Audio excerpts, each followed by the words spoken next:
하나님 말씀 빌립보서입니다. 빌립보서 4장 10절에서부터 13절까지 4장 10절에서부터 13절까지 내가 주 안에서 크게 기뻐하면 너희가 나를 생각하는 것이 이제 다시 싹이 나느니 너희가 또한 이를 위하여 생각은 하였으나 기회가 없으니 내가 궁핍함으로 말하는 것이 아니라 어떠한 행편에든지 내가 자족하기를 배웠노니 내가 비천에 처할 줄도 알고 풍부에 처할 줄도 알아 모든 일에 배부르며 배고픔과 풍부와 궁핍에도 일체의 비결을 배웠노라. 내게 능력 주신 이 안에서 내가 모든 것을 할 수 있느니라. 아멘.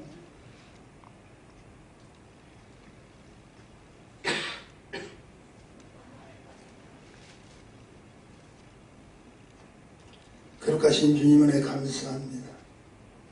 거룩하신 말씀을 통해서 우리에게 주시는 하나님의 음성을 듣기를 소원합니다.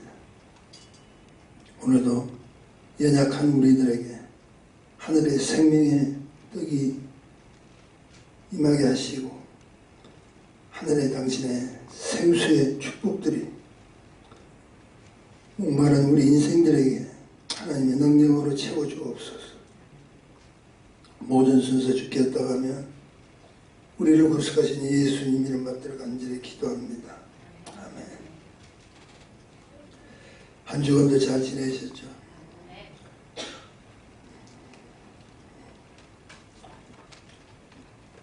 하나님의 은혜로 하나님의 자녀가 된 우리지만 여전히 우리 인생의 삶은 두렵습니다. 이것은 나 혼자만의 두려움이 절대 아니고요. 성경에 등장하는 수많은 위대한 종들도 막상 문제 앞에 닥치면 두려웠어요. 모세도 그랬고 다윗도 그랬고 우리가 잘 아는 예로 갈멜산에서 바알 선지자 450명, 아세라 선지자 400명, 또 850명을 상대했던 엘리야, 그들을 다 진멸시켜버린 그런 엘리야도 당시 이세벨 이방나라에서 왔던 그 왕후나 마찬가지죠. 그 이세벨이 죽인다는 말 한마디 때문에 그냥 출입나라에서 조금 전에 그렇게 이방 선지자들과 싸워서 승리까지 했던 엘리야가 이세벨이 내가 나를 반드시 죽이겠다는 그 말에 출행당을 쳤어요. 그래서 여러분 잘 알다시피 어디에 있었죠? 로뎀나무 밑에 가서 그가 계속 하나님을 원망을 했습니다. 저는 이런 말씀을 드릴 때 처음부터 담대한 자는 아무도 없다. 처음부터 나는 담대함이라는 것이 체질화된 사람도 없다. 바로 직전에 자기에게 주신 하나님의 능력의 그 권능의 표적들을 보았음에도 불구하고 돌았으면 무서워요. 비관한 대로 제가 처음에 하나님께서 주신 몇 가지 은사를 통해서 기도할 때 성령의 역사들이 막 그저 현장에서 일어나는 거예요. 그 일어나면 내가 좋아야 되잖아요. 그렇게 일어날 때 내가 더 두려운 거예요. 돌아서면 혹시 무슨 문제가 생기냐. 그냥 말씀을 전하는데 여러분 아실 거예요. 또 보셨을 거예요. 제가 선포하면 사람들이 막 넘어간다. 그래서 저는 내가 가서 밀은 것도 아니고 어떻게 한 것도 아닌데 넘어가 버리니까 제일 걱정은 누가 하냐면 내가 혹시 쓰러지시다가 뇌진탕으로 되신 분이 있어요. 혹시 머리에 잘못 어려움이 있지 않을까 더 두려운 거예요. 그런데 지금까지 제가 사역 속에서 수많은 집회 가운데서 한 사람도 머리 다친 사람 없다고 해요. 오래전에 독일의 프랑크푸르트에서 제가 잠깐 집회를 했는데 젊은 아이들이 굉장히 많아요. 청년들이 많아요. 바닥이 완전 마루 바닥이. 우리같이 이렇게 갓뱃도 아니고. 근데 그들이 막 쓰러지는데 바로 그게 날카로운 의자 모서리들이 있고 테이블들이 막 있는데 희한하게 제가 너무 놀랐어요. 쓰러지면 저건 분명히 저 뒤에 그 위험한 물체에 부딪힐 것 같은데 희한하게 싹싹싹 피해가. 누가 했겠어요? 성령님이 하시면서 천사를 동원해서 일일이 질서 정리를 다 해주는 거예요. 우리 하나님의 건너의 표적을 그렇게 하기를 원하면서 문제가 생기면 안 되잖아. 그래도 담대한, 그것은 우리가 담대한 것이 아니라 그런 집회를 통해서 믿음을 하나님께서 키워주시는 축복들이 있더라고요. 그래서 저는 다시 말씀드립니다. 건너의 표적은 체질화된 사람들 하는 것이 아니라 그날 하나님 앞에 도움을 청하고 담대함을 주세요. 그리고 당신이 허락하신 이 집회라면 주님께서 책임져 주세요. 그런 기도하고 하면 하나님 축복해 주신 여러분 압니다. 오늘 본문의 바울도 마찬가지입니다. 완전한 자가 아니었잖아요. 두려움이 있었고 그의 생애를 보면 예수 믿기 전에는, 주님 만나기 전에는 바울같이 부정적인 사람이 없었어요. 영적 시기심에 사로잡혀가지고 매사에 부정적인 사람이에요. 그래서 국률과 자비하심보다는 자신의 어떤 열심과 의를 나타내기 위해서 악한 일에 앞장섰어요. 여러분 잘 알다시피 바울은 배운 자입니다. 학문이 있는 자입니다. 그래서 오죽했으면 신약성의 3분의 1을 바울이 다 썼어요. 그럴 정도로 지식이 있는 자예요. 근데 처음부터 그도 용감하고 담대한 자 아니었죠. 그렇게 열심을 내고 이렇게 하면 저 사람들 우리가 주위에서 볼 때는 굉장히 용감한 사람 같다, 담대한 자 같다고 이야기하지만 신상은 두려우면 다 사로잡힌 자입니다. 자신의 두려움을 합리화시키기 위해서 여러분 대체로 해요. 제가 잘못 생각하는지 몰라도 큰 소리 치는 사람들이에요. 대체로 약한 사람. 큰 소리 치는 사람. 그리고 막 크게 모션을 쓰는 사람. 왜냐하면 자기의 두려움을 합리화시키기 위해서 그렇게 당당한 척 하는 때가 없지 않아 있습니다. 근데 그런 그였지만 하나님을 만난 이후의 삶은 믿음으로 하나하나 다듬어가는 거예요. 만들어가는 거예요. 오늘 제가 설교 제목이 영적으로 다듬고 만들어가자. 다듬해. 내가 아무리 예수를 만났다 해도 내 가운데서 아직도 주님께서 기뻐하지 않는 잘못된 것이 다듬해. 만들어. 그래서 그도 만들어가는 자이기 때문에 하나님께서 축복해 주셨다. 오늘 우리가 이 예배에 참여하는 것들 다듬어야 돼. 내가 예수 믿고 하나님의 분명한 자녀가 되었지만 우리가 스스로 성령 안에서 도움을 받고 만들어지지 않으면 여러분 아시잖아요. 조그만 시간만 자기 것으로 딱 변해버리면 화가 나요. 하나님 기뻐하지 않는 행동들이 나온다. 그래서 오늘 본문은요, 그렇게 만들어가는 자의 삶은 주 안에서 기뻐하는 자의 삶이라는 것을 확실하게 심어주는 그런 내용입니다. 본문 10절, 12절까지 제가 다시 한번 읽어드릴게요. 내가 주 안에서 크게 기뻐하면 너희가 나를 생각하는 것이 이제 다시 싹이 나니, 여기서 잠깐 설명드릴게요. 내가 주 안에서 기뻐하면 너희가 나를 생각하는 것이 이제 다시 싹이 났다는 말, 열매가 맺어질 수 있다. 그 이유가 주 안에서 기뻐하기 때문에 그렇다. 너희가 또한 이를 위하여 생각을 하여서는 기회가 없습니다. 내가 궁핍함으로 말하는 것이 아니라 어떠한 형편이든지 내가 자족하기를 배웠다. 바울은 뭘 이야기합니까? 자기에게 닥칠 어렵고 힘든 것을 통해서 오히려 배웠다. 배워간다는. 완전한 자가 아니지만 하나님의 은혜로 배워간다는 것이 뭡니까? 하나님 앞에 맡겨서 자기 자신의 모습과 삶을 다듬어가는 거예요. 나 예수 믿은 지가 얼만데요. 나 이런 직분자인데 그게 중요한 것이 아니라 하나님의 능력에 체험을 수없이 했던 하나님의 종들도 예배를 통해서, 말씀을 통해, 기도를 통해서 내가 다듬어가지 않으면 안 된다는 걸 가르쳐주고 있다. 12절, 11절. 내가 궁핍함으로 말하는 것이 아니라 어떠한 행편에든지 내가 자족하기를 배웠다. 바울의 마음이 자족하기를 배웠다. 스스로 이제 배웠다. 내가 비천에 처할 줄 알고 풍부에 처할 줄 알아. 모든 일에 배부르며 배고픔과 풍부와 궁핍들 일체의 비결을 배웠노라. 배웠노라. 바울은 마치 배운 사람임에도 불구하고 주 안에 들어와서 다시 배우기 원했다. 영적 시기심에 사로잡히며 매사에 부정적인 자였지. 그리고 악한 일을 앞장섰던 자예요. 세상은 두려웠기 때문에 자기 자신을 다시 한번 주님 앞에 맡기기를 원합니다. 그도 만들어 가는 자이면 틀림없다.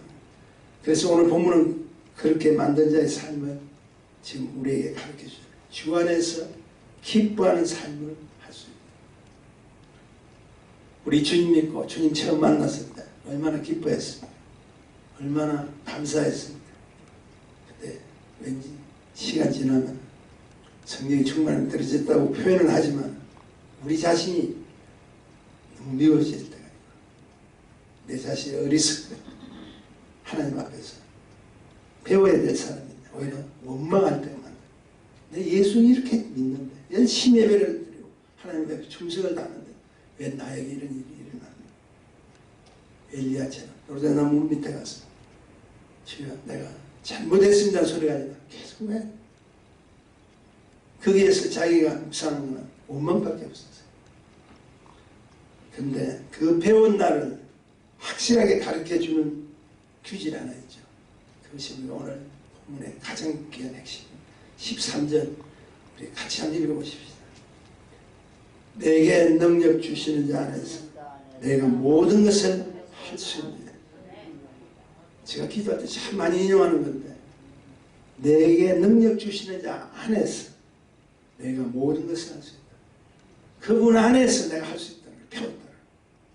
나의 지식과 나의 경험과 나의 모든 것도 그분의 그 안에서 배울 수 있는 축복의 강이에요.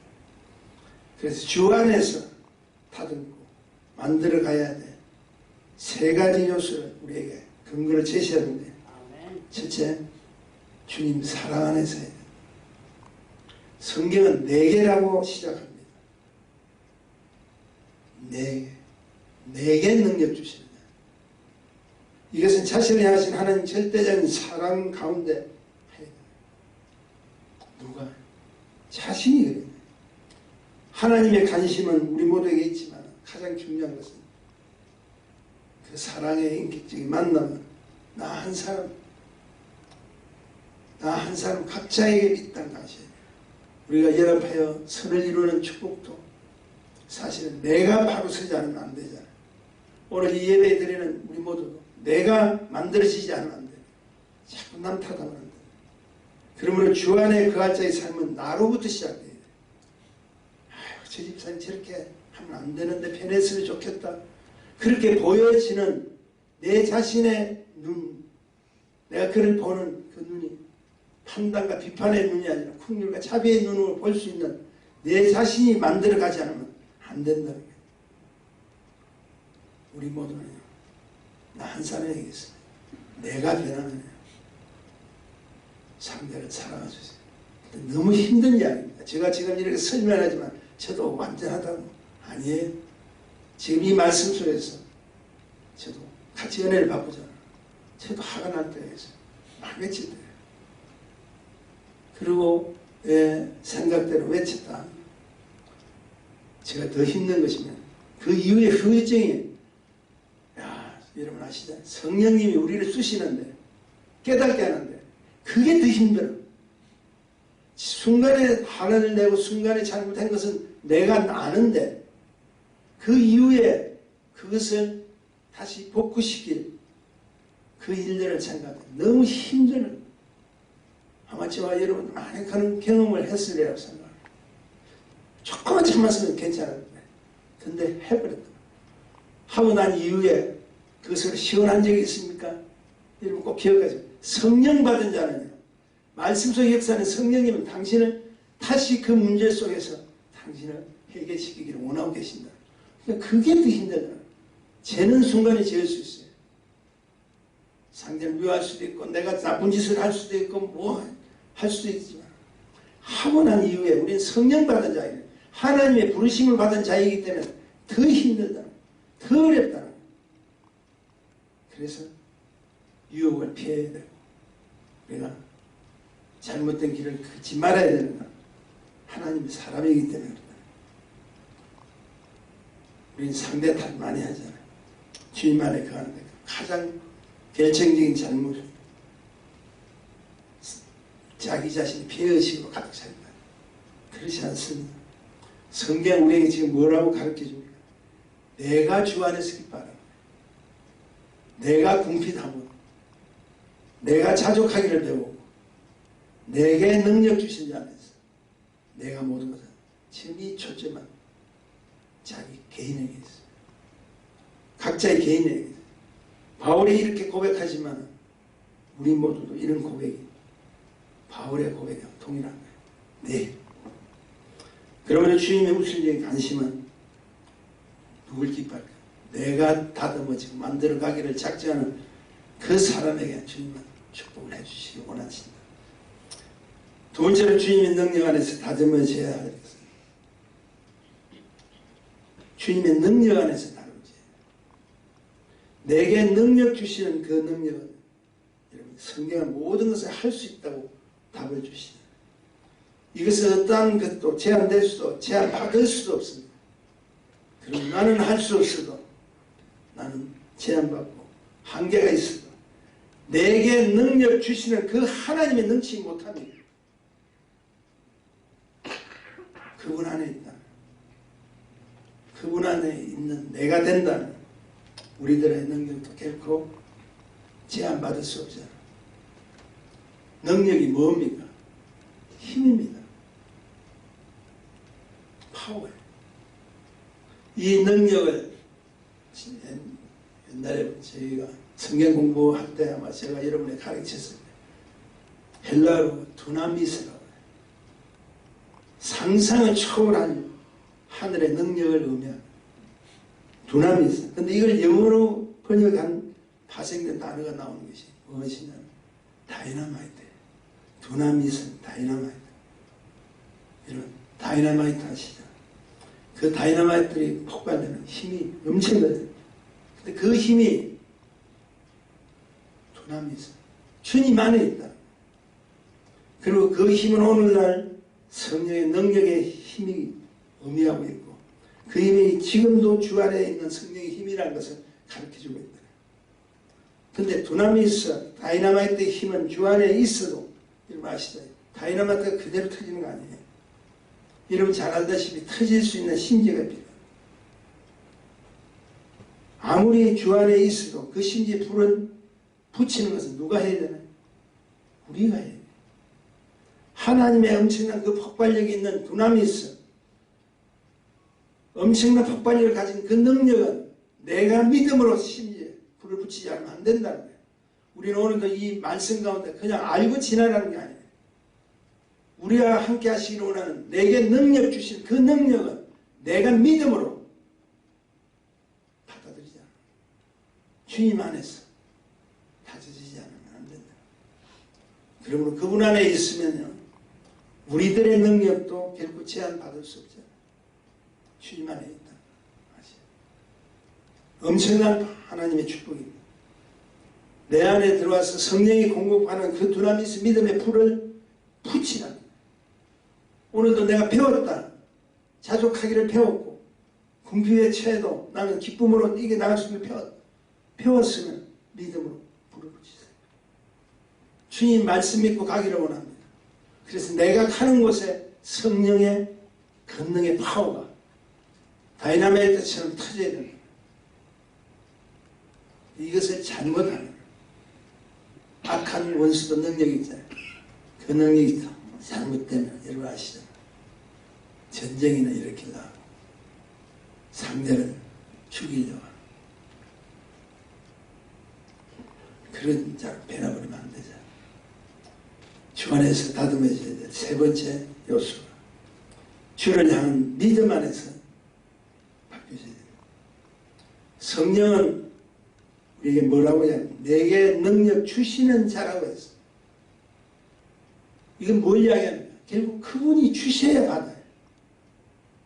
그분이 주셔야 받는다.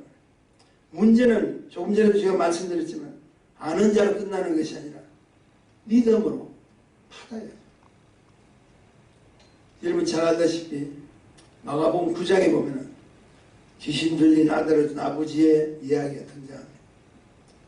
그 귀신은 이 아들을 장소에 상관없이 쓰러지게 하고 거품을 불게 하고 경련을 일으키게 하고 오죽했으면 이 아버지가 베나산 사건의 그 모습을 마치고 산에서 내려오는 우리 주님 앞에 요청합니다. 토하다. 그럴 때 그 우리 주님께서 하신 말씀이 기가 막힌 말씀입니다. 마가복음 9장 23절의 말씀인데 우리가 잘 아는데 무엇을 할 수 있거든. 무슨 말이야? 믿는 자에게는 능치 못할 일이 없느니라. 무엇을 할 수 있거든이 무슨 말이냐? 믿는 자의 능치. 이 말은 여러분 잘 들으세요. 진정한 회복의 길을 찾는 것은 예수께서 두 가지를 요청하는데 첫째, 부정적인 생각을 버리라. 할 수 있거든이 뭐냐? 그분은 한다는 거예요. 우리는 할 수 있으시면 하세요가 아니라는 거예요. 주님 앞에서. 그분은 할 수 있다는 거예요. 너 이미 왜 부정적인 생각으로 나한테 접근하냐? 네가 나에게 요청한다면 요청자의 자세가 뭐냐? 할 수 있거든이 아니라 할 수 있는 자를 믿고 구하라는 거예요. 오늘도 이 말씀 속에서 저와 여러분이 해야 될 것은 나도 오늘 주님께서 모든 것을 다 행편같이 아시는 그분께서 우리의 간구를 들어주실 것을 믿음으로 요청하지 않으면 안 된다는 것이죠. 두 번째 주님께서 원하시는 것은 베푸실 공급자를 인정하는 거예요. 내가 오늘 너를 도와주겠다. 내가 너를 축복해 주겠다. 여기서 믿음을 보이라. 그 믿음이 무엇이냐? 인정하는 거예요. 죄송합니다. 오늘도 여러분이 오셔서 저를 인정하지 않으면 지금 하나님 말씀을 대언할 수 없어요. 믿음으로 오셔야 돼요. 그리고 저는 여러분을 믿음의 그 축복의 대상으로 보고 저는 하나님에게 말씀을 요청하고 기도를 요청하고 예배라는 양식을 통해서 요청하기를 원합니다. 그럴 때 하나님께서 우리에게 주신 축복을 이 진정한 회복기를 찾아야 합니다. 부정적인 생각을 버리라. 그리고 두 번째는 공급자를 믿으라는 거예요. 놀라운 사실은 주님이 그 말씀에 그 아비가 소리를 지릅니다. 크게 지릅니다. 9장 24절에 보니까 곧 그 아이의 아비가 소리 질러 갑니다. 내가 믿나이다. 나의 믿음 없는 것을 도와주소서. 내가 오늘도 이 자리에 왔지만 나의 믿음 없는 것을 도와주소서. 근데 그 말이 소리를 질렀다고 성경에 표현돼요. 소리를 질러. 이것은 뭘 이야기합니까? 스스로 큰 소리를 결단하고 지금까지 부정적이었던 자신의 생각의 요청을 다 버리고 이제는 무조건 믿겠습니다. 주위에 사람들도 많았을 거예요. 자기 아들이, 여러분 기억하십시오. 자기 자녀가 굉장히 말 못할 어려움에 처해 있는 거 우리는 숨기기를 원하잖아요. 여러분 아시다시피 귀신 들린 그 아들은 많은 사람들에게 행복함을 주고 많은 사람들에게 걸림돌이 됐을 거예요. 그런 그 사람이 내 아들이라는 거. 뭘 보고 이야기합니까? 그런 내 아들도 당신께서는 고쳐줄 수 있다. 그래서 오히려 자기는 소리를 크게 듣는다. 결단했다는 거예요. 무조건 믿겠다는 거예요. 그리고 자기가 만약 그 믿음이 없는 자신은 좀 도와주세요. 부끄러움이 아니라 간절함이 소리예요. 이 사실을 받아들이는 그 자가 우리라면 우리도 큰 소리로 아멘 하셔야 되지 않습니까? 그래도 아멘 안 하죠. 우리도 큰 소리로 아멘 해야 된다. 오늘 말씀 통해서 놓치지 말아야 중요한 요소들이 나옵니다. 행여나 자신의 잘못된 생각이 있다면 주님만이 하실 수 있다는 믿으셔야 돼요. 주님만이 역사하시고 모든 것을 이루신다는 그 긍정적인 믿음으로 전환시키게 되지 않으면 우리는 주님 앞에 요청할 수 없다.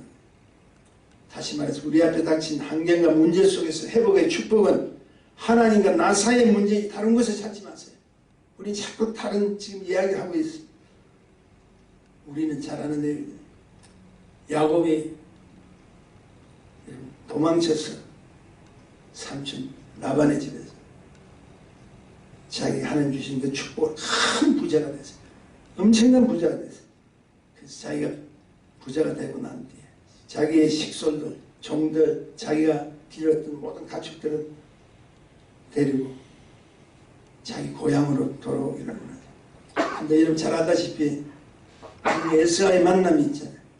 에서는 자기 군사 400명을 데리고 지금 오는 그 야곱을 죽이겠다면서 그 일념으로 소리가 들린다. 이러면 아무리 풍부하고 부유해도 상대가 나를 죽이겠다면 어떡합니까? 내 인생이 끝나죠. 자신의 가족들이 생각이 날 거라. 힘들 거라. 자기 때문에 자기의 모든 식솔들이 다 죽어야 된다. 그래서 야곱은 결단하고 어디로 갑니까? 약복강이나 그 강으로 가요. 거기서 성경을 보면 참 재미난 사실, 야곱이 하나님과 씨름을 했다. 레슬링 씨름을 했는데 한도뼈가 부러지기까지 씨름을 했죠. 잘 아는 내용이에요. 여러분 여기서 놓치지 말아야 할 것은 야곱이 씨름했는 다른 사람과 씨름한 게 아니라 하나님과 씨름했어요. 하나님과 씨름한 한도뼈가 부러질 정도 됐으면 간절함이 있었겠죠. 당신 없이는 살 수 없겠다고 한 거죠. 많은 자들의 실수가 무엇인지 아세요? 지금 자기 앞에 닥친 문제와 환경과 싸우려고 하는. 우리는 환경과 싸우지 이유가 없어요. 문제와 싸우지 마십시오. 우리가 하나님과 싸워야 돼요. 하나님과 싸운다는 건 내 그것이 아니라 하나님 당신이 아니면 나는 그딴 것도 할 수 없습니다. 하나님과의 싸움에서 승리하면 그가 나중에 뭐로 변하죠? 이름이 바뀌어버려요. 하나님을 싸워서 이긴 자라는 이스라엘을 바뀌어버립니다. 우린 자꾸 문제와 싸웁니다. 무슨 나에게 불편한 일, 내 주위 환경이 지금 어려운 일, 요즘 또 전 세계적으로 하는 코비드, 모든 그 문제 때문에 싸우지만 사실은 그렇지 않아요.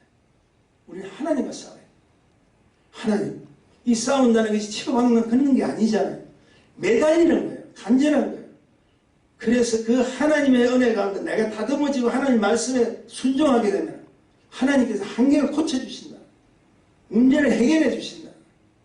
근데 우리는 무슨 문제만 터지면 그 문제를 놓고 기도하기를 원해요. 그게 잘못됐다는 건 아니지만 야곱처럼 우선은 하나님께 도와야 돼요. 그래서 그가 이스라엘이 되니까 하나님 축복이 일어나요. 하나님이 야곱에게 뭘 이야기했죠? 베델에서 단을 싹 통할 때 야곱에게 허락하신 축복의 말씀 여러분 기억하시죠? 너희가 어디로 가든지 나는 너와 함께 할 것이다. 너를 반드시 축복하리라. 그 약속을 야곱은 끝까지 믿는 거예요. 그래서 자기가 위기 상황에 처했을 때 문제 속에 문제 앞에 다 달았을 때 그가 했던 것은 하나님과의 싸움. 하나님, 약속하신 하나님, 당신의 은혜가 임해야 됩니다. 결코 내가 변해야 가정도 살고, 내가 변해야 생활의 터전도 부여해주고, 내가 변해야 이 땅에 살 수 있다는 걸 아셔야 됩니다. 그리고 이제는 주 안에서 다듬어지고 만들어진 우리 모두는 이 땅을 향한 하나님 하신 일들을 믿음으로 보여드려요. 여러분, 한계가 만만치 않습니다. 그러나 우리를 위해 대신 싸울 자가 계시죠. 출애굽기 14장 13절에 보면 모세의 고백을 한번 들어보십시오. 너희는 두려움 말고 가만히 있어서 여호와께서 오늘날 너희를 위하여 행하시는 구원을 보라. 너희는 나서지 마라. 너희는 보라. 내가 이 땅을 어떻게 하는 걸 보라는 거야. 두려워하지 마. 가만히 있어서 하나님께서 하실 일을 봐라. 그 중에 가장 그 말씀을 행하시는 무엇을 보라? 구원을 보라. 생명의 축복을 보라. 하나님은 우리를 약속하셨습니다. 그 약속을 믿으셔야 돼요. 그거를 우리는 외쳐야 됩니다. 내게 능력 주시는 자에서 내가 모든 걸 할 수 있다. 말씀하시게요. 기적 중에 최고의 기적은 주님 안에 사는 것. 주 안에 살면 성령의 생기가 불어서 기도가 살아나고 찬송이 살아나고 말씀이 살아나고 결국 하나님의 은혜가 일어나지 않으면 내 삶이 변할 수가 없죠. 믿으시는 크게 아멘 하십시오. 우리 이 시간 이후에 우리가 성찬 예식을 하기를 원하는데 이 성찬 예식은 주님과 제자들과 함께 생명의 물을 나누어 먹는 예식을 기념하기 위해서 합니다. 그리고 이 예식은 주님의 살과 피를 통해서 다시 한번 새롭게 만들어지고 다시 한번 새롭게 다듬어지는 과정이라고 생각합니다. 그래서 우리가 오늘 이 성찬 예식도 생명이 주이신 그분 그 은혜를 기억하십시오. 주 안에서 새롭게 다듬어지지 않으면 안 되잖아요. 주님 주시는 그 축복 하나님의 은혜가 참 넘치는 제가 말씀 다시 한번 좀 읽고요. 성찬 위원들 나와주십시오.